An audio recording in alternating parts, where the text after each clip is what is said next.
Plot জালিয়াতির 3 মামলায় প্রধানমন্ত্রী শেখ হাসিনা ও তার ভাগ্নে টিউলিপ রিজওয়ানা সিদ্দিককে আসামি করা হয়েছে। এছাড়াও পৃথকভাবে শেখ রেহেনা, রাদওয়ান মজিব সিদ্দিক ভবি ও মেয়ে আজমিনা সিদ্দিক রূপান্তিকে আসামি করা হয়। অন্যদিকে এসব প্লট বরাদ্দ দেওয়ায় গণপূর্তি মন্ত্রণালয় এবং রাজউকের সংশ্লিষ্ট 14 কর্মকর্তাকে আসামি করা হয়েছে। টিউলিপ সিদ্দিকের বিরুদ্ধে মামলার এজাহারে বলা হয়, বর্তমানে তিনি যুক্তরাজ্যের ব্রিটিশ পার্লামেন্টের সংসদ সদস্য হিসাবে দায়িত্ব পালন করতেছেন।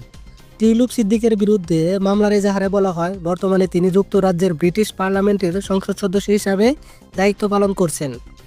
তিনি যখন জানতে পারেন যে তার খালা সাবেক প্রধানমন্ত্রী শেখ হাসিনা ক্ষমতার অপব্যবহার করে নিজের নামে, ছেলে সজীব অজিত জয়, সাইমা অজেদের নামে প্লট বরাদ্দ নিচ্ছিলেন, তখন টিউলিপ যুক্তরাজ্যের ব্রিটিশ পার্লামেন্টের সদস্য হিসাবে দায়িত্ব পালনকালে একই সঙ্গে তার মা শেখ রেহেনা, বোন আজমিনা সিদ্দিক ও ভাই রাদওয়ান মজিব সিদ্দিকের নামে একই প্রকল্পে প্লট বরাদ্দের ব্যবস্থা গ্রহণের জন্য তার বিশেষ ক্ষমতা ব্যবহার করে তার খালা প্রধানমন্ত্রী শেখ হাসিনার উপর চাপ প্রয়োগ ও প্রভাব বিস্তার করেন।